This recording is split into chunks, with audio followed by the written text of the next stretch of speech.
안녕하십니까? 한 달 만에 우리가 모여서 이렇게 예배를 드리니까 너무나 감격스러운 것 같습니다.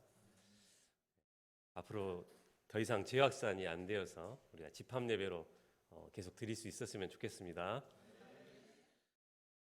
오늘 말씀은 베드로의 신앙 고백과 예수님의 제자도에 대한 가르침입니다.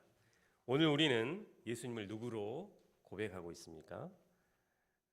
머리로만이 아니고 마음으로부터 예수님을 누구로 고백하느냐에 따라서 우리의 신앙의 자세도 많은 차이가 있습니다. 마음으로부터 예수님을 그리스도로 고백하는 자만이 자기를 부인하고 또 자기 십자가를 지고 제자로서의 삶을 살아갈 수 있습니다. 이 시간 우리가 예수님을 마음으로부터 그리스도로 고백하는 시간이 되기를 기도합니다. 예수님은 이제 갈릴리 사역을 마치시고 마지막 유월절을 앞두시고 예루살렘으로 올라가시고자 하셨습니다. 13절 상반절을 보십시오. 예수님께서 빌립보 가이사랴 지방을 제자들과 함께 들르셨습니다. 지도를 한번 보시겠습니다. 동그라미 쳐 있는 부분이 가이사랴 빌립보 지역입니다. 이 가이사랴 빌립보 지방은 유대 최북단인 갈릴리 호수 보이시죠? 중간에 있는 이 갈릴리 호수로부터 약 40km 정도 위쪽으로 떨어진 이방 도시입니다. 이곳은 당시 오른쪽에 보면은 헤롯 빌립이라고 연갈색으로 되어 있는 부분이 있습니다. 헤롯 빌립이 다스리고 있는 지역이었습니다. 이 도시의 이름은 로마의 황제 가이사랴와 또 자신의 이름 빌립을 붙여가지고 빌립보 가이사랴 또는 가이사랴 빌립보라고 했습니다. 다음 사진 한번 보겠습니다. 이 사진은 서기 1세기경의 가이사랴 빌립보의 전경입니다. 보시면은 도시 위쪽에 신전이 있고 도시가 이렇게 형성이 되어 있습니다. 그 신전은 거대한 그 바위가 있었습니다. 이곳 신전은 헤롯 빌립은 이 요단강 수원지 근처에 헬라의 신, 또 풍요와 다산의 신이며 살림의 신인 이 판을 위한 신전과 또 로마의 황제 아우구스투스 신전을 이렇게 세웠습니다. 다음 사진 한번 보겠습니다. 자, 여기 보면 이제 가이사랴 빌립보의 판신의 성소의 모습입니다. 거대한 바위를 깎아서 신전들을 이렇게 만들었습니다. 이 신전은 하얀 대리석으로 만들었는데 거대한 바위를 깎아서 만들었습니다. 다소 색깔이 칙칙한데 원래는 하얀색입니다. 1세기의 전쟁은 신들의 전쟁이었습니다. 로마의 신이 더 뛰어났기 때문에 전쟁에서 승리를 거둘 수 있었다고 이렇게 생각했습니다. 적어도 이곳 가이사랴 빌립보는 이런 분위기가 팽배한 곳이었습니다. 제자들은 이방 도시에서 위축이 되고 또 도시의 화려함에 또 거대함에 기가 꺾였을 것입니다. 13절 하반절을 보십시오. 예수님은 헬라의 도시 이 가이사랴 빌립보에서 제자들에게 난데없는 질문을 던졌습니다. 사람들이 나를 누구라 하느냐? 사람들이 인자를 누구라 하느냐? 예수님은 유대의 회당에서 말씀을 가르치고 나서 물으신 것도 아니고 또 오병이어 사건 때 5천 명을 배불리 먹이시고 이런 질문을 던지신 것이 아닙니다. 헬라 문화가 꽃피우고 또 황제 숭배, 판신 숭배 등 온갖 우상이 난무한 곳이었습니다. 이곳에서 까딱 잘못하면 목숨을 각오해야 했습니다. 그러면 왜 예수님은 이런 이방 땅에까지 와서 다소 위험한 이런 질문을 하신 것일까요? 우상으로 가득 찬 그곳에서 좀 더 확실하고 또 분명한 고백을 받으시기 위함이었을까요?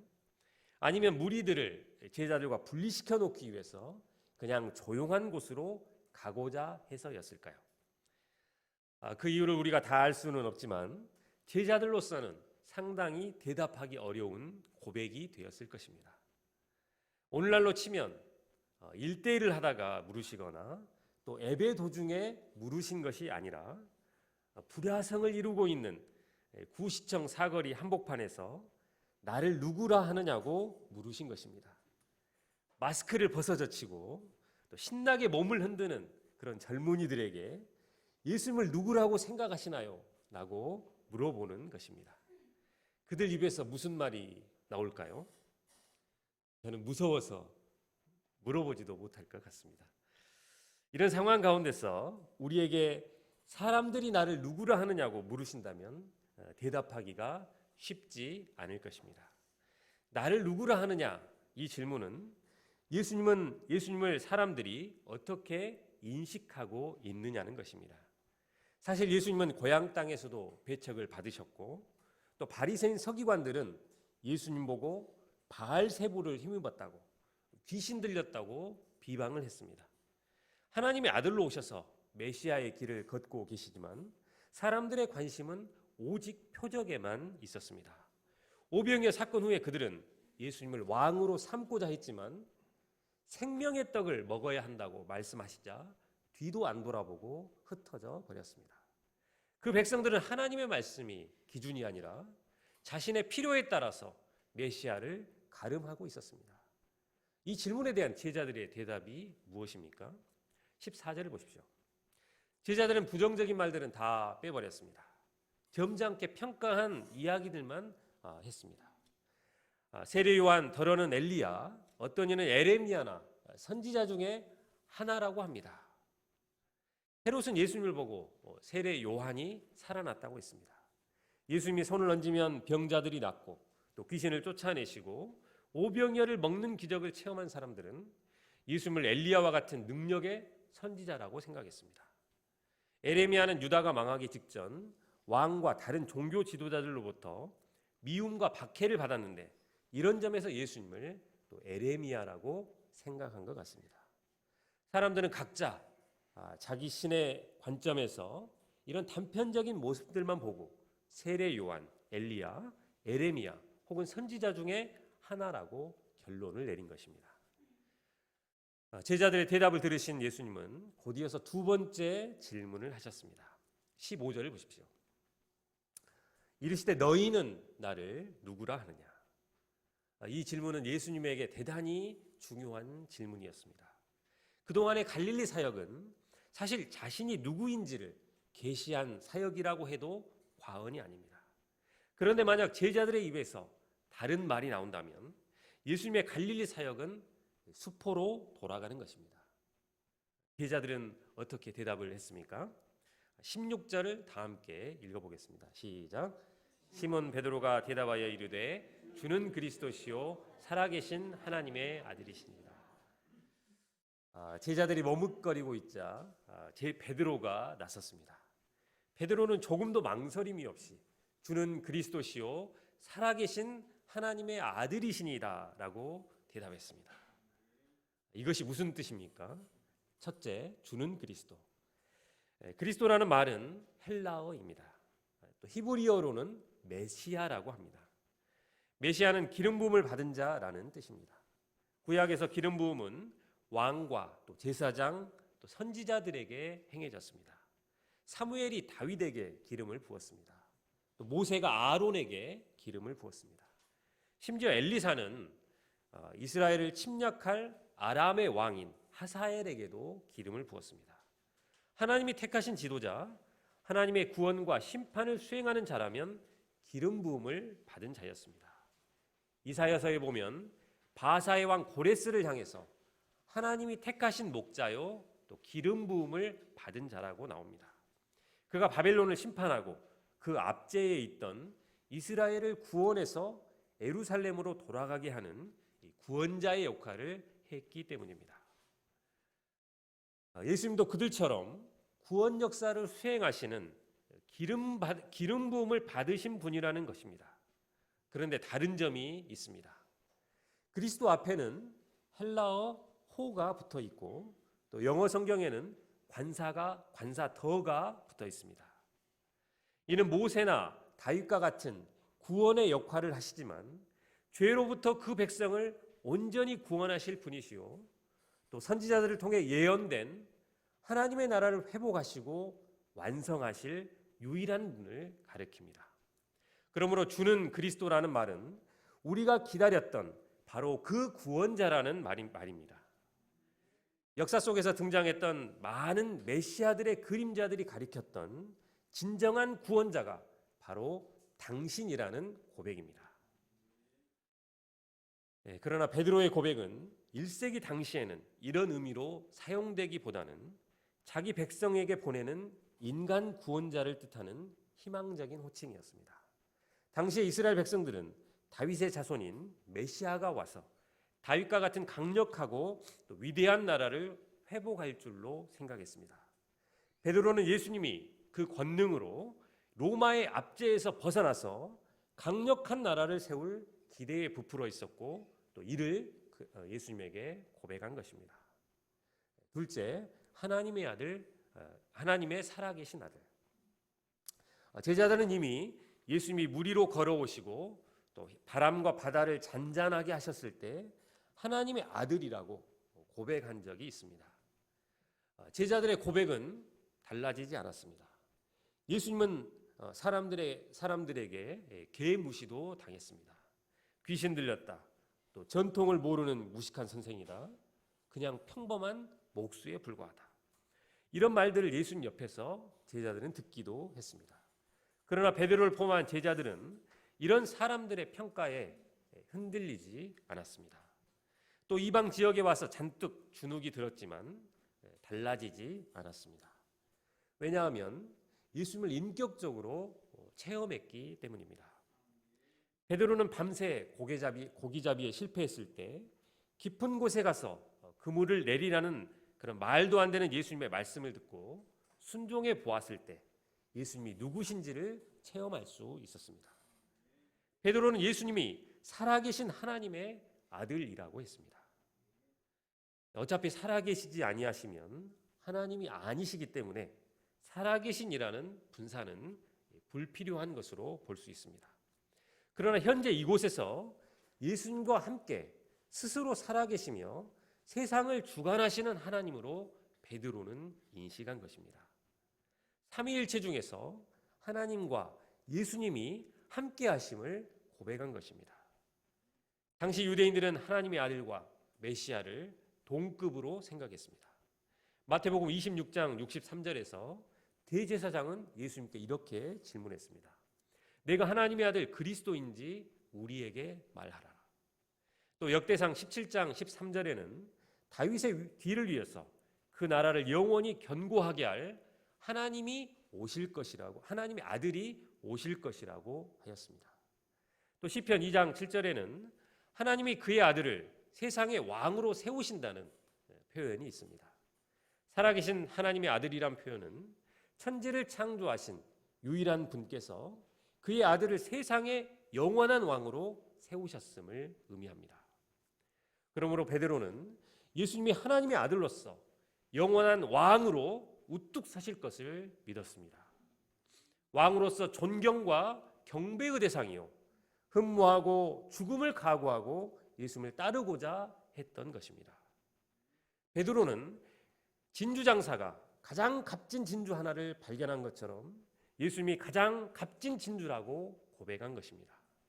그의 인생을 다 바쳐서 배도 또 그물도 가족도 버리고 예수님을 따를 수 있을 만큼 절대적인 분이라고 고백한 것입니다. 예수님을 그리스도시요 또 하나님의 아들이라고 알면 되었지 왜 이렇게까지 고백해야 하는가 이렇게 생각하는 사람도 있을 수 있습니다. 우리가 입술로 이렇게 고백해야 하는 것은 마음으로 믿어 의에 이르고 입으로 시인하여 구원에 이르기 때문입니다.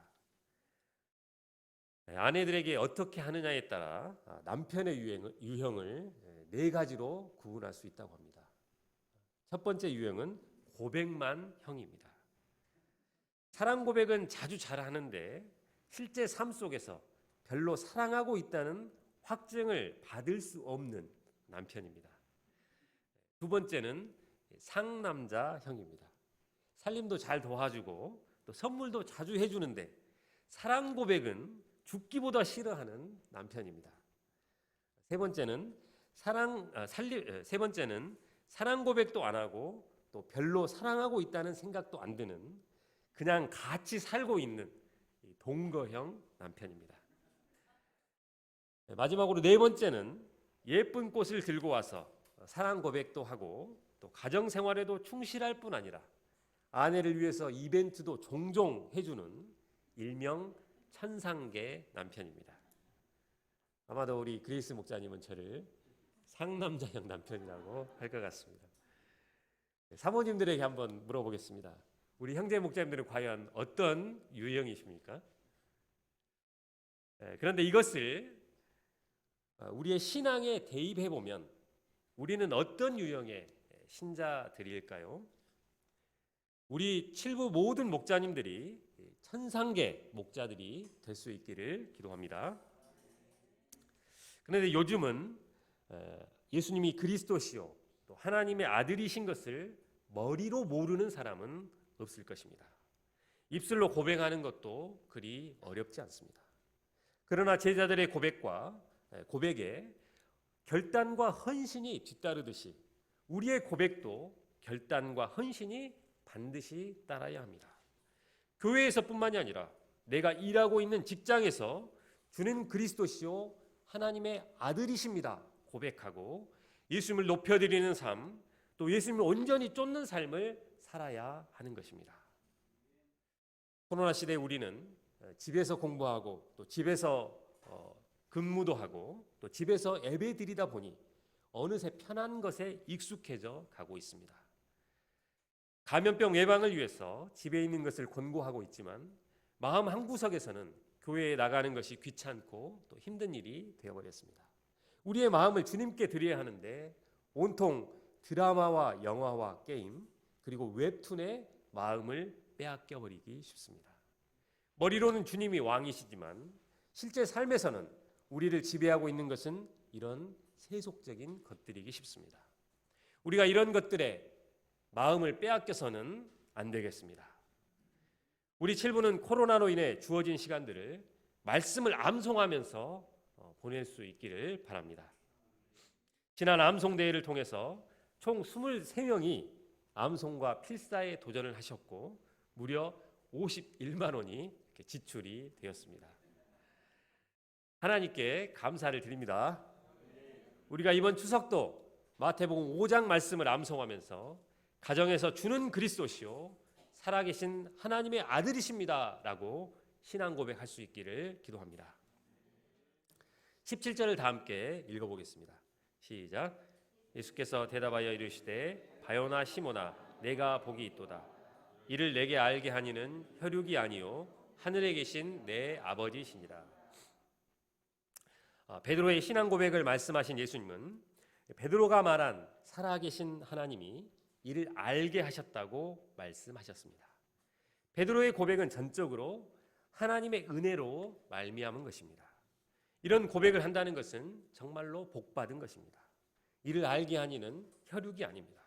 누가 가르쳐 주어서 그런 것도 아니고 열심히 노력해서 얻은 결과물도 아닙니다. 하늘에 계신 아버지께서 알게 해주셨기 때문입니다.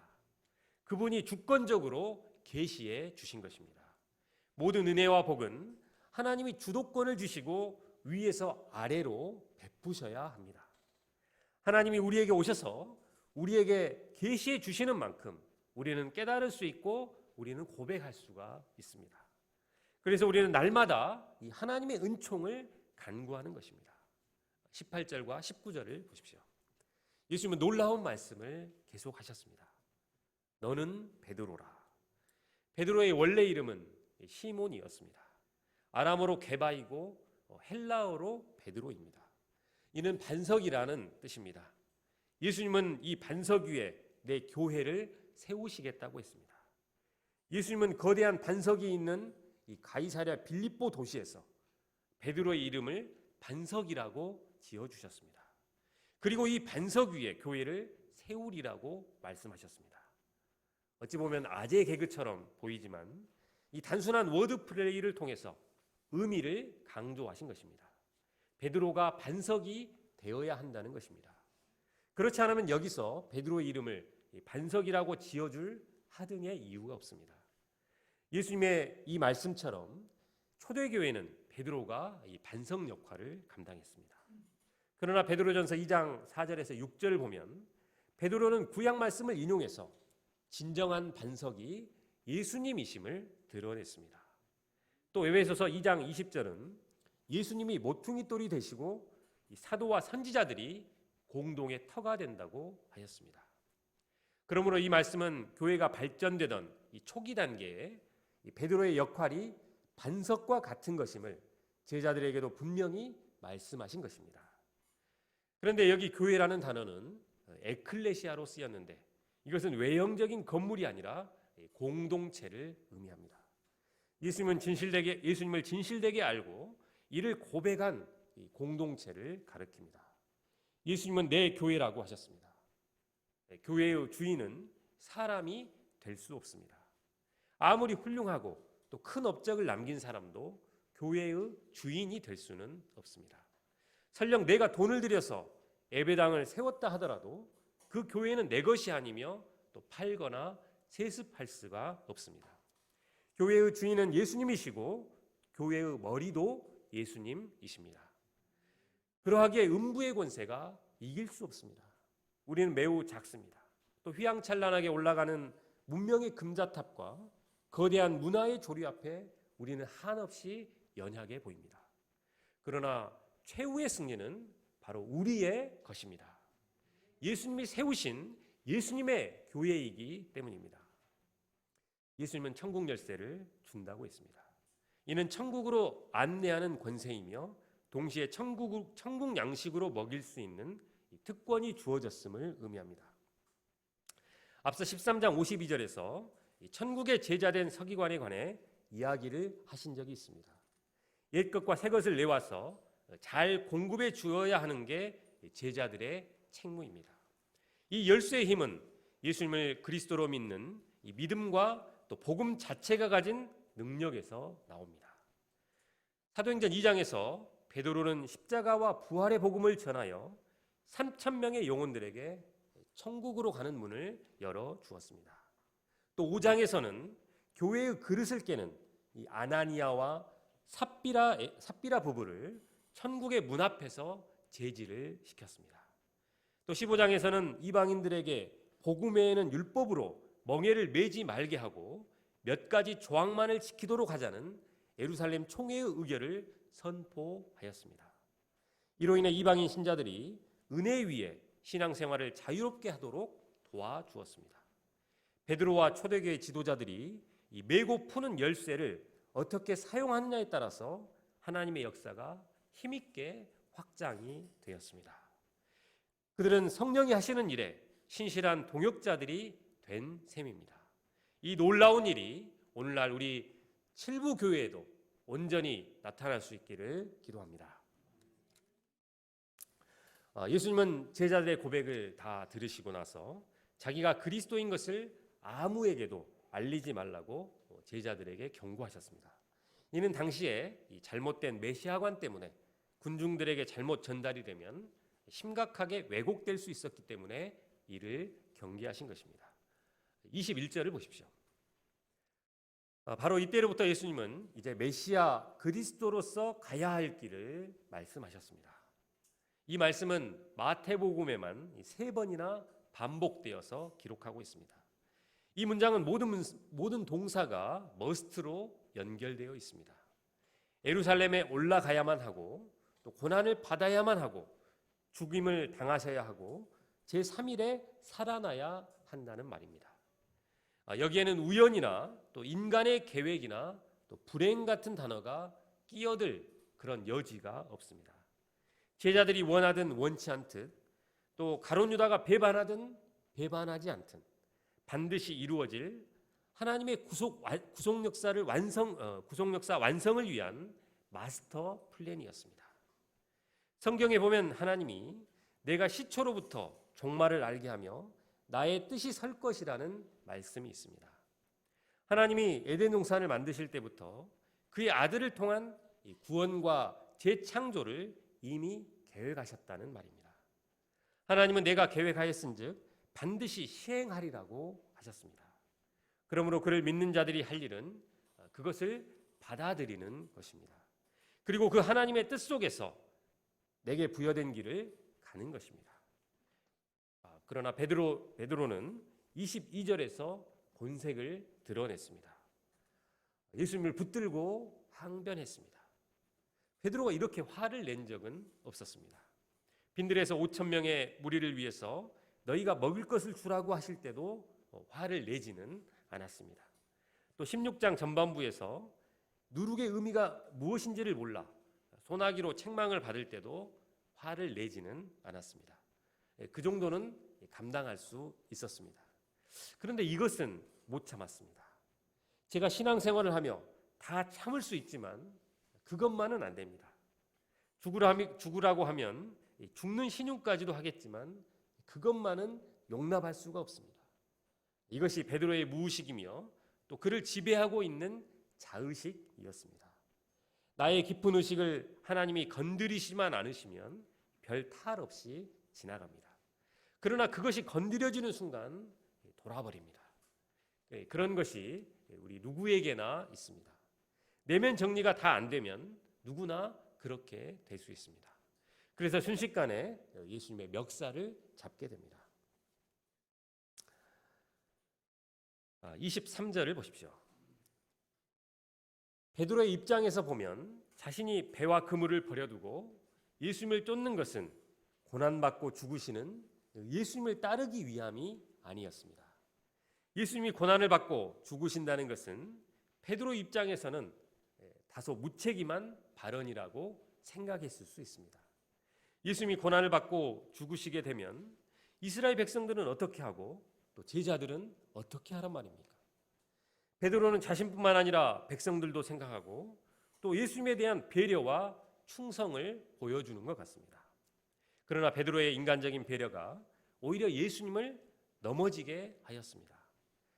나를 못 살게 굴고 또 힘들게 해야만 사탄이 아닙니다.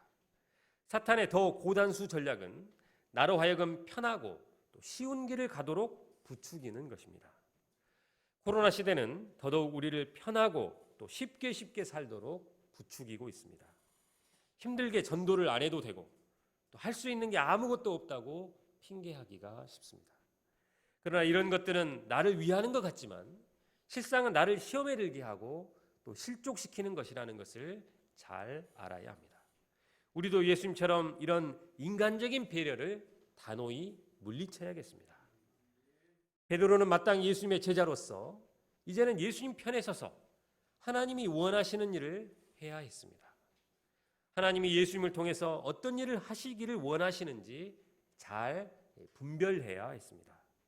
그리고 베드로는 사탄에 붙들려서 예수님이 하시는 말씀을 잘 받아들이지 못하고 인간적이고 인본적으로만 생각했고 사람의 일을 더 생각했습니다. 그러면 제자들은 어떤 자세로 예수님을 따라야 하는 것입니까? 24절을 다 함께 읽어보겠습니다. 24절입니다. 시작. 이에 예수께서 제자들에게 이르시되 누구든지 나를 따라오려거든 자기를 부인하고 자기 십자가를 지고 나를 따를 것이니라. 자기 부인을 한다는 것은 자기 개성이나 또 취향이나 꿈이나 감정을 다 부인하라는 말이 아닙니다. 하나님의 뜻을 거역하고 나의 뜻을 세우려는 모든 생각과 욕망과 또 사상과 행동 등을 거절하라는 것입니다. 과거에 나를 유익하게 해주었던 것일지라도 지금 예수님을 따르는데 방해가 되는 마음가짐이라면 버려야 합니다. 바울은 빌립보서 3장에서 무엇이든지 자기에게 유익하던 것을 그리스도 때문에 해로 여기고 배설물로 여긴다고 했습니다. 또 고린도전서 15장에서 에베소에서 짐승 같은 자들을 상대하다 보니 자기가 자꾸 살아나서 자기를 쳐 죽였습니다.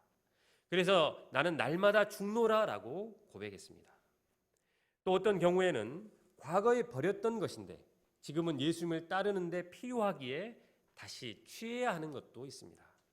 때로는 익숙한 것과 결별하고 또 생소한 것을 받아들일 수도 있어야 하는데 이것이 전부 자기 부인에 관련한 것들입니다. 비행기 꼬리에는 항법 조정 장치라 하는 것이 있습니다. 비행기는 항로를 그냥 날아갈 수 있는 게 아니고 이 조종실과 이 장치 간에 1초에 1,000번씩 데이터를 주고받는데 이를 통해서 항로를 이탈하려는 비행기를 끊임없이 수정해서 제 길을 잡아줍니다. 짙은 안개가 끼었을 때, 또 폭풍우가 칠 때, 강한 기류에 말려들었을 때 비행기는 끊임없이 자세를 바꿉니다. 같은 자세만 계속 지향하고 있으면 사고가 날 것입니다. 우리가 겪는 사회적 환경도 늘 급변하고 있습니다. 우리는 작년, 아니 올 초까지 지녔던 마인드로 지금을 살아갈 수는 없습니다. 교회는 실제로 만나서 교제해야 한다는 사고방식만 고집한다면 코로나를 통해서 가르쳐 주시는 주님의 음성에 순종할 수가 없습니다. 우리가 예수님의 부르심을 받았고 또 하나님 나라의 목적이 분명하다고 해서 그냥 제 길을 갈 수 있는 게 아닙니다. 제 길을 간다는 것은 수없는 수정과 또 조정의 반복이 쌓인 결과입니다. 지속적인 자기 수정이 없이 바라던 목적지에 도착할 수는 없는 일입니다. 예수님은 먼저 자기 십자가를 지심으로 제자들에게 본을 보여주셨습니다. 인류의 죄를 대속하기 위해서 하나님의 어린 양이 되어서 십자가 위에서 죽기까지 인생들을 섬겨주셨습니다. 이것이 예수님이 감당하신 십자가였습니다. 살을 빼려는 사람은 금단 현상, 또 어지러움, 배고픔의 고통이 수반될 수 있습니다. 그런데 이것을 감당해야만 하는 십자가입니다. 이런 십자가 없이 좋은 몸매를 유지할 수는 없는 것입니다. 당시 제자들이 져야 할 십자가는 무엇이었을까요? 베드로는 초기에 교회의 수장으로서 전체 교회를 돌아보고 또 섬기는 십자가가 있었습니다. 사도들은 말씀과 기도에 전무하며 또 교회를 위해서 봉사하고 헌신해야 하는 십자가가 있습니다. 예수님의 지상명령인 복음 전파의 사명은 초대교회 누구나 감당해야 할 자기 십자가였습니다. 그러면 우리는 어떻습니까? 학과 공부의 십자가, 또 직장의 십자가, 가사의 십자가, 또 자녀 양육의 십자가, 이런 등 자기만이 져야 할 십자가가 있습니다. 이런 십자가를 잘 감당할 때 성도로서 좋은 영향력을 끼치게 되고 또 하나님께 영광도 돌릴 수 있습니다. 그런데 이런 일상의 십자가 외에도 또 사명의 십자가도 있습니다. 복음 전파의 십자가, 또 양무리들을 섬기는 제자 양성의 십자가가 있습니다. 사람들은 은혜를 받고자 하지만 십자가는 부담스럽다면서 회피하고자 합니다. 하지만 십자가는 우리를 망하게 하는 것이 결코 아닙니다. 비록 조금 힘들 때도 있지만 오히려 나를 강하게 하고 또 생명을 주는 십자가입니다. 기쁨을 주고 행복을 누리게 하고 또 풍성한 열매 맺는 삶이 되게 합니다. 사명의 십자가를 지지 않으면 당장은 편할지 모르나 점점 세속화되어지고 불신자와 다름없이 살게 되어버립니다. 이런 삶은 자기를 구원하는 것이 아니라 오히려 영원한 생명을 잃는 것이라고 예수님은 본문에서 분명히 가르치십니다. 자기 부인과 자기 십자가 없이는 변화와 성장도 없습니다. 신앙생활은 예수님을 본받고 또 배우는 삶인데 예수님을 배울 수도 없습니다. 예수님이 주시는 참된 쉼과 자유와 기쁨을 누리려면 반드시 십자가 고난에 동참해야 됩니다. 하나님 우리에게 그리스도를 믿는 특권을 주신 것은 그분을 믿을 뿐만 아니라 그리스도를 위하여 고난도 받게 하려 함입니다. 우리가 믿음으로 주님이 주신 이 사명의 십자가를 지는 가운데 예수님을 더 깊이 배우고 또 생명의 열매를 맺는 인생을 살 수 있기를 기도합니다. 27절과 28절을 다 함께 한번 읽어보겠습니다. 시작. 인자가 아버지의 영광으로 그 천사들과 함께 오리니 그때 각 사람이 행한 대로 갚으리라. 진실로 너희에게 이르노니 여기 서 있는 사람 중에 죽기 전에 인자가 그 왕권을 가지고 오는 것을 볼 자들도 있느니라. 자기 부인과 자기 십자가를 지고 예수님을 따르는 자들은 예수님이 재림하실 때 영광의 면류관을 상으로 받을 것입니다. 우리가 최후 승리를 거두게 될 이 영광의 날을 소망하면서 끝까지 자기 부인과 자기 십자가의 길을 갈 수 있기를 기도합니다. 요절 말씀 16절 말씀을 읽고 제가 기도하고 마치겠습니다. 16절입니다. 시작. 시몬 베드로가 대답하여 이르되 주는 그리스도시요 살아계신 하나님의 아들이시니라. 하나님 아버지, 이 시간 예수님을 나의 그리스도시요 하나님의 아들이심을 고백합니다. 우리가 머리로만이 아니라 이를 마음으로부터 또 입술로 고백하는 자들이 되게 하여 주시기를 기도합니다.